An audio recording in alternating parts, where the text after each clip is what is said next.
Okay, I'm starting. So, final accounts, very quick recap, and whatever we have done until now. We have understood what do we mean by asset, liability, expense, income. We have understood what exactly is the profit and loss account and balance sheet, how profit and loss account shows the net profit, balance sheet shows the wealth of a particular organization.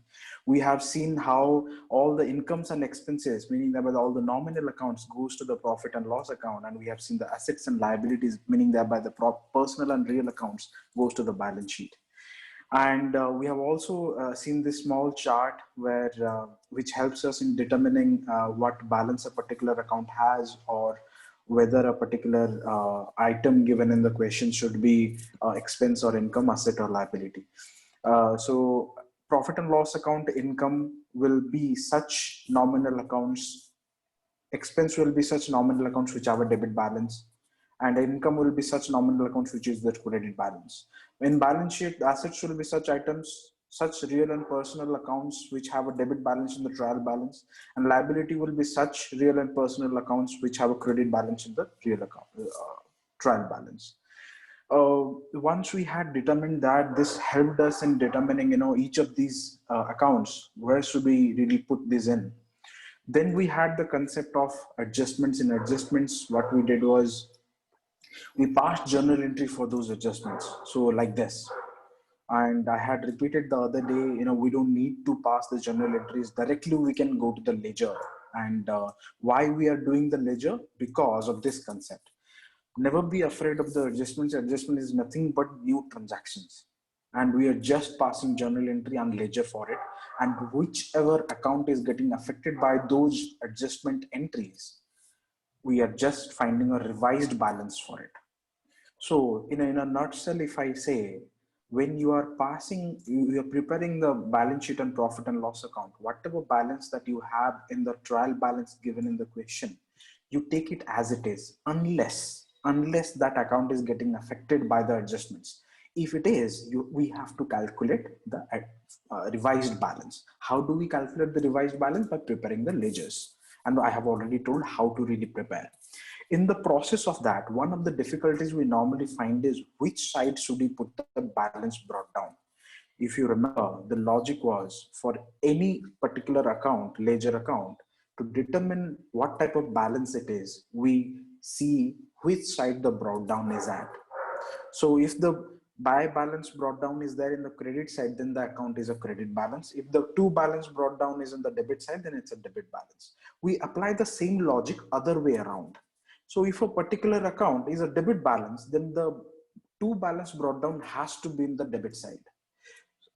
If the particular account has a credit balance, then the buy balance brought down has to be in the credit side. I have already discussed, I'm just revising these concepts.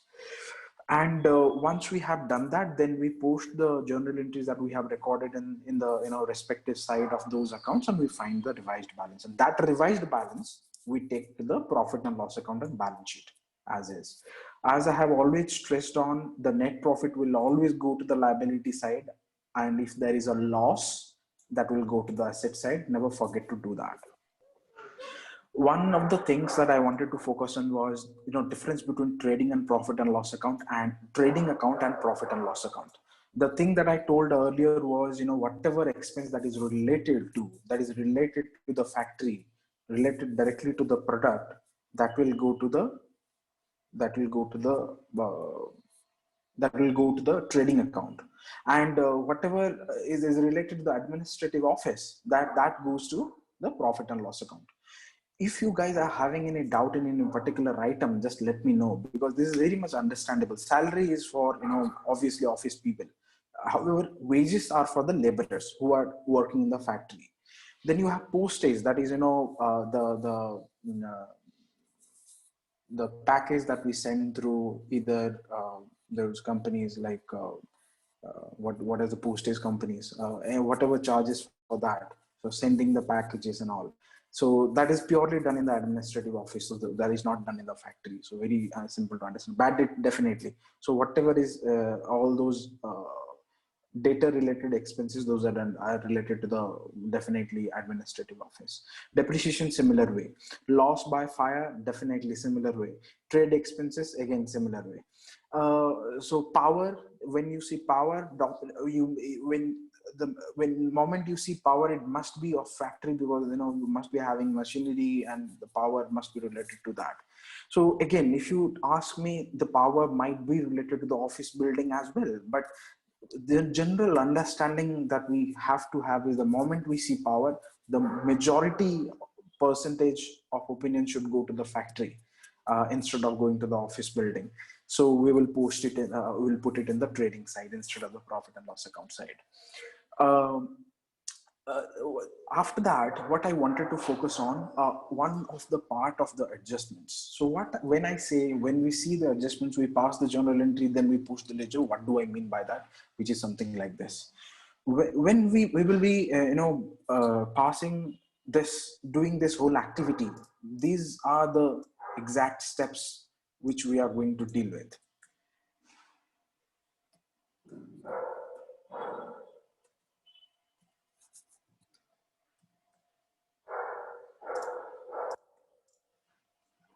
These are the steps that we are going to deal with. So first step says, identify the accounts affected by each of the adjustments. This is the first step. Give me 1 second, guys.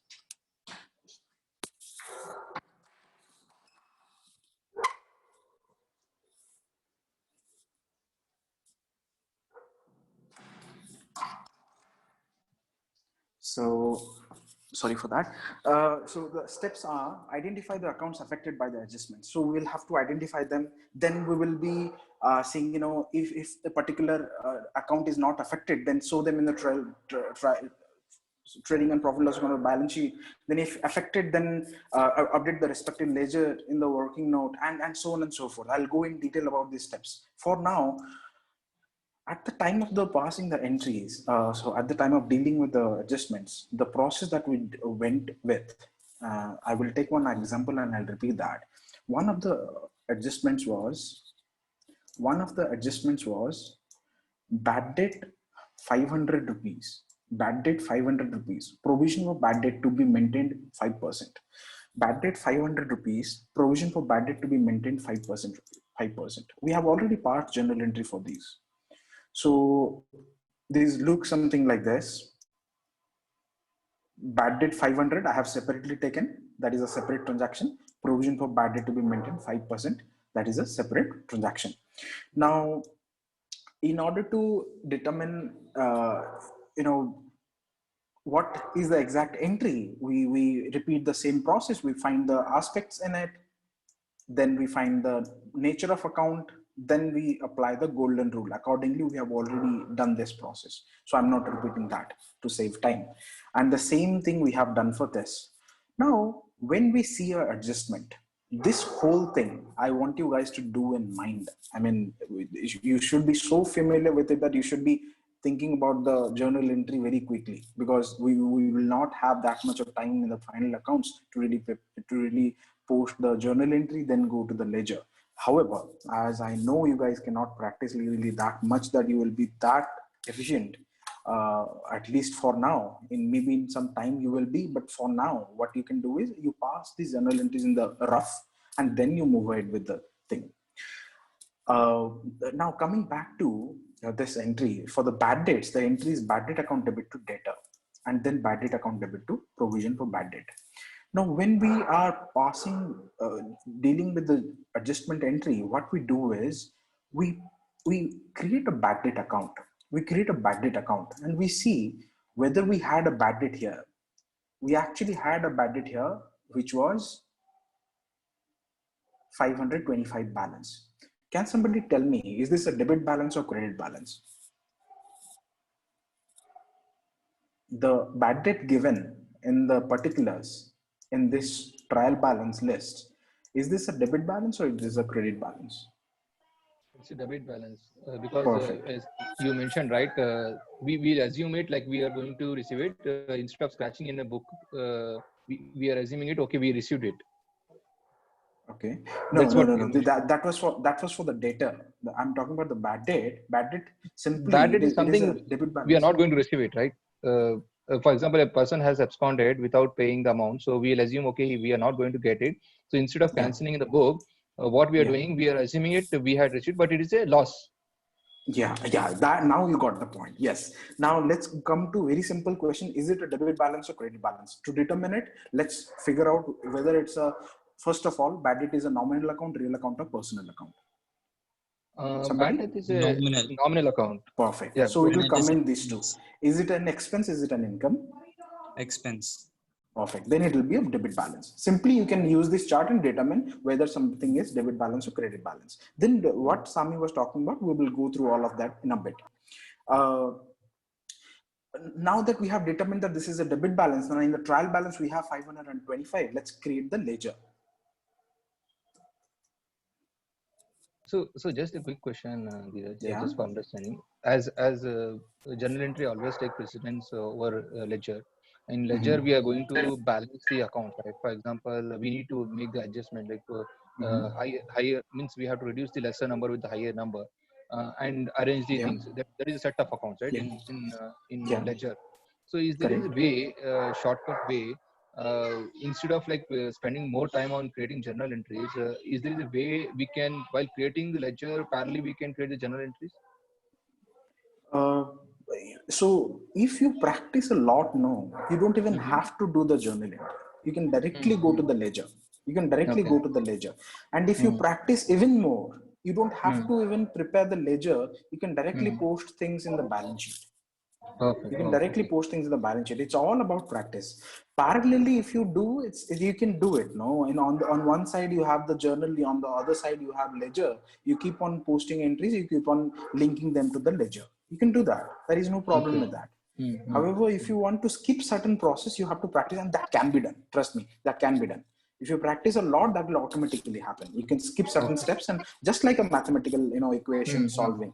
Few steps we can quickly skip and reach to the conclusion. So I'll come back to our discussion. So bad debt had a debit balance, meaning thereby two balance brought down will be in the debit side. Can you see that? Now this entry that we just passed, let's post this entry in the ledger. Is the bad debt account getting debited or credited here? It is getting debited, right? So it will be posted in the debit side of the particular ledger. What will be the particulars? Particulars will be the other aspect. Other aspect is two debtors. Yeah. Now, if you go here, I have already posted two debtor 500. Now the revised balance. So the thing that I was mentioning was that only. So when you have something in the adjustments, that just simply means it's a new journal entry. Do not be bothered about it. Do not be afraid of it. It's just a new journal entry. Whichever account is getting affected by it, we will calculate the revised balance for it. How do we calculate? By preparing the ledger accounts. Very simple. Now here I got the revised balance of 1025. Now tell me, we have already determined this is an expense. Where it will go, in the profit and loss account or balance sheet? And if one of those accounts, which side? Somebody? Profit and loss account. Which side? Income side or expense side? Income side. No, expense side, right? It is expense, right? Right?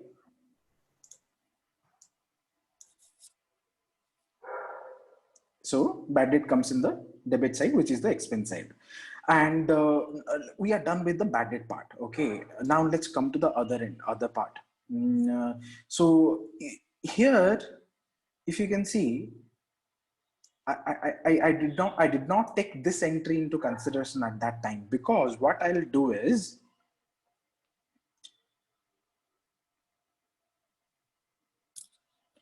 so let's talk about this part. This entry, this particular entry. I have actually revised this entry afterwards. I forgot to delete this. So for this, what we had a discussion was, let me delete this part. So what the journal entry, the entry says is provision for bad debt to be maintained at 5%.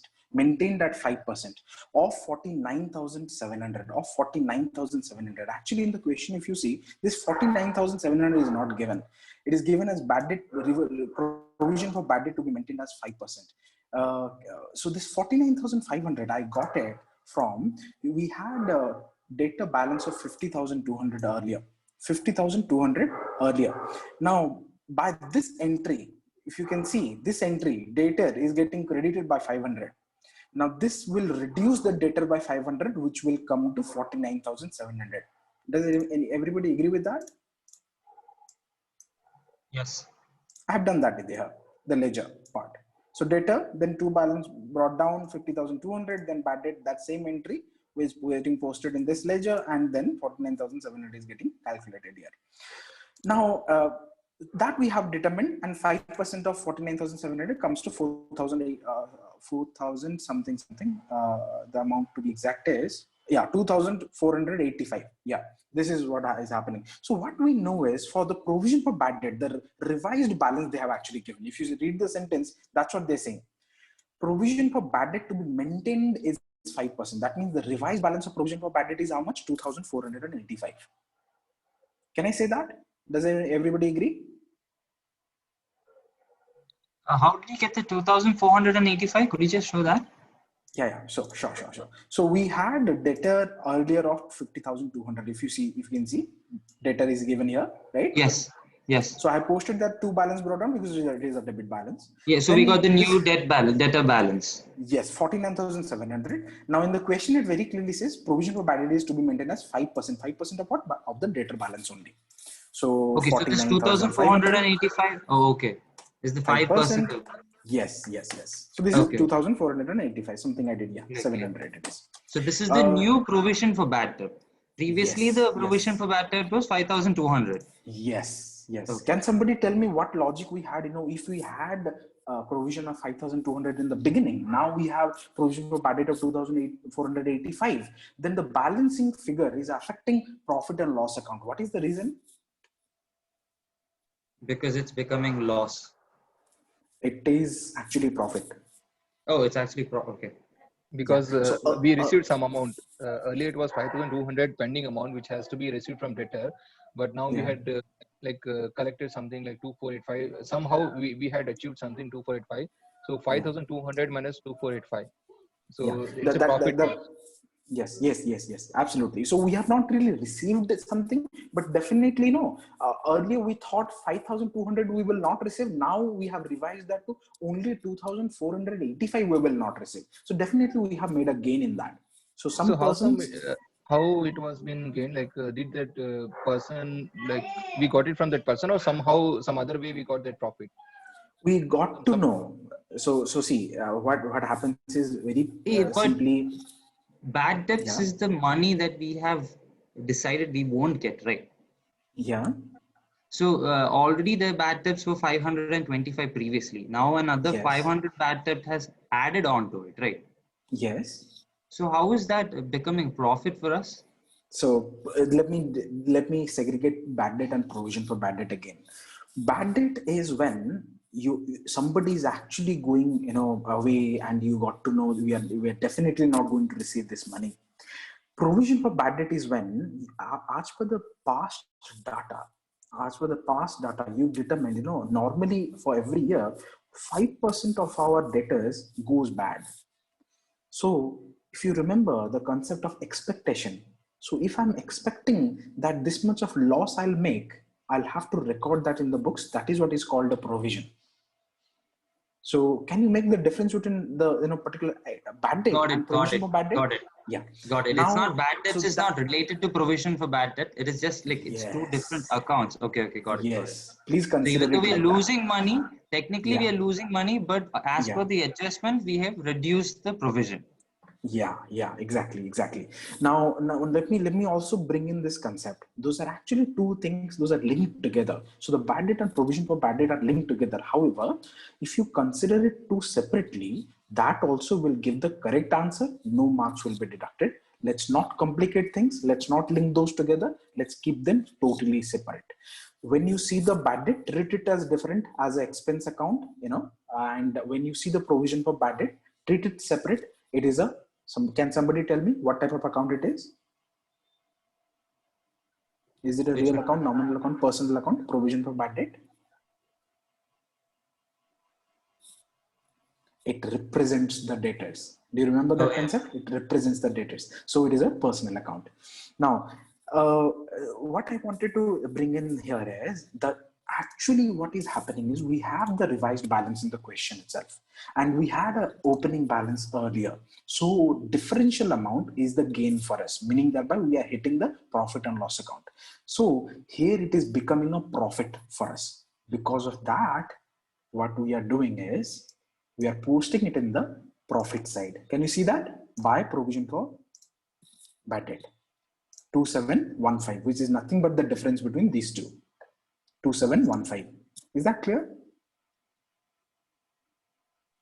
Yes. Yeah, hi Dheeraj. A quick question on just need a clarification on the provision of bad debt and bad debt. So I just pinged on common chat. Is provision of bad debt can be considered as a predictive one? Predictive amount actually.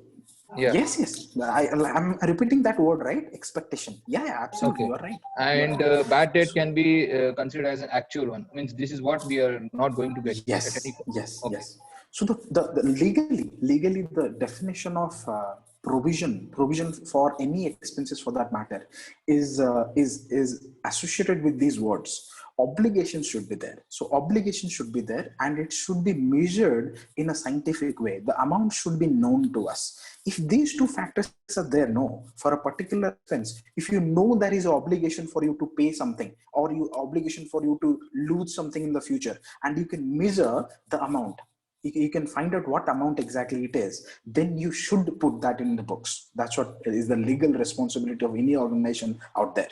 So this is exactly what is happening here. So we got to know at the end of the year that the provision, the loss that we are as per our expectation is 2,485. I think that was the amount, 2,485.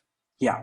Now, however, as in our books, it was 5,200. So we will have to reduce it. So in the process of reducing, this is an income for us, because earlier we thought 5,200 we will lose. Now we only have 2,485. You are absolutely right. That is predictive only. Could you just show the ledger for provision for bad debt? Just the new one. I do not think I have created that. Let me create that now that you have mentioned. Yeah, I have. Sorry. Yeah, it's there. Can you see it? So earlier we had the balance of 5,200. 5,200 was, let me show that in the list also. Here, can you see it? Bad debt reserve. So do not get confused by the name. As I had mentioned earlier, bad debt reserve is nothing but provision for bad debt that was created earlier years. So provision for bad debt, opening balance is 5,200. You can get to know that is a credit balance, right? Yes, because it is it's considered as an expense. I mean, not expense, but I got it from the ledger area. Cool. And then after 5,200, we enter the 2,485 because we know the final balance here, right? So we put the two balance carried down first, because from this entry, from the adjusting entry, we get to know the balance of the provision for bad debt is given as 2,485. Then we calculate 2,715 balancing figure, which comes as two profit and loss account. Nothing but what we are doing here.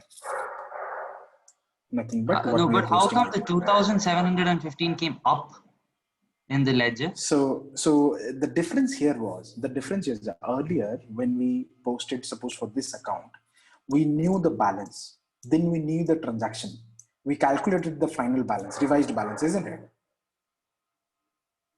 Right? Yes. Here, however, we had the opening balance, we had the revised balance. What happened during the year, that's what we are calculating. That's why it came up. Can you see the difference? Okay. Got it. Yeah. So it totally depends on what language is given in the question here. So it clearly says provision for bad debt to be maintained is 5%. So it is definitely a revised balance they're talking about. Is that clear? Yes. Yeah. So next question we are picking up, there also the bad debt and provision for bad debt will come. We'll again discuss this. So since the first discussion when we started the final accounts, I have been discussing bad debt and provision for bad debt because this is one of the critical points where a teacher can actually play a lot of can turn things around, put in tricky things. I hope the sir doesn't do that, because we are not really that efficient right now. as a batch to deal with very complicated things with the bad debt and provision department. But we will go through all of them. We will see how the treatments are done. Very simple logic you remember as of now. Wherever you will have the adjustments, you will post it in the ledger, and you will post the opening balance, you will post the transaction, and you will find the revised balance. However, only one exception here in this question we saw was revised balance was given. So we are calculating the transaction instead of that. Now that we are done with that, I wanted to also discuss one part. Suppose one of the adjustments is given and we do not have a particular account related to that. So suppose, for example, I'll give one example. Give me 1 second. Yeah. So this entry, goods costing $1,500 destroyed by fire and insurance claim admitted 1,000 rupees. So here, one of the accounts that was getting affected was lost by fire. I'm not going back to the entry because my purpose is just to show you this. If you see in the trial balance, the loss by fire account is not there anywhere. So the moment you see this, same logic of ledger. When we are posting a ledger, if the account is already existing, we post that in that account. If it is not, then we create another ledger. Similar way, you create another ledger here. If you see that the ledger is not there in the trial balance, you create one more ledger. Simple, very simple. I think you guys can connect to it very quickly. One other thing that I wanted to discuss was, suppose, just a new thing. Suppose I paid some. Sorry, you said that only one thing is missing. No, lost by fire. Insurance is also missing, right? Yeah, insurance is no. I didn't say only loss. I said one of those is loss. So okay. So, but both of these things are both you'll have to add. Okay. Yes. Whatever account, if it's not there, you add it as a new account itself. Now let me talk about one more thing. So this is called rectification of error. Now let me bring in the concept something like this. Suppose you paid some laborers some wages. However, they were doing some installation of some machinery.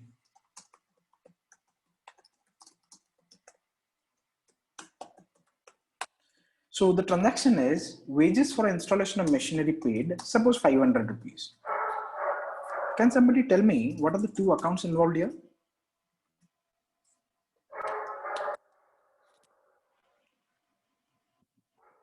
Wages.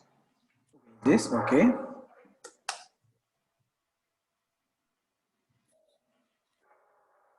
Cash account. Cash, okay. Anything else? Asset. It's an asset. Machinery is an asset, right? So it's a real account. Okay. Machinery, okay. All right. Now wages that and Sami cash has is mentioned. the same, No, it can be. Yeah, you mentioned yesterday. Cash is something like salary is paid for professionals and wages paid for laborers. So that is what the difference you mentioned in last session. Yeah. That is the difference between wages and salary. Here, right. I actually remind one thing. If you guys remember, I talked about one day. If we are purchasing a product and there is a cover that is coming with it, there is a cover for that product that is coming with it. So suppose the product was 100 rupees and the cover was 10 rupees. So we purchased this for 100 plus 10, right? 110 rupees. Do we say the product is 110 or 100? So when I say packaging, the original packaging of the product I'm talking about, okay?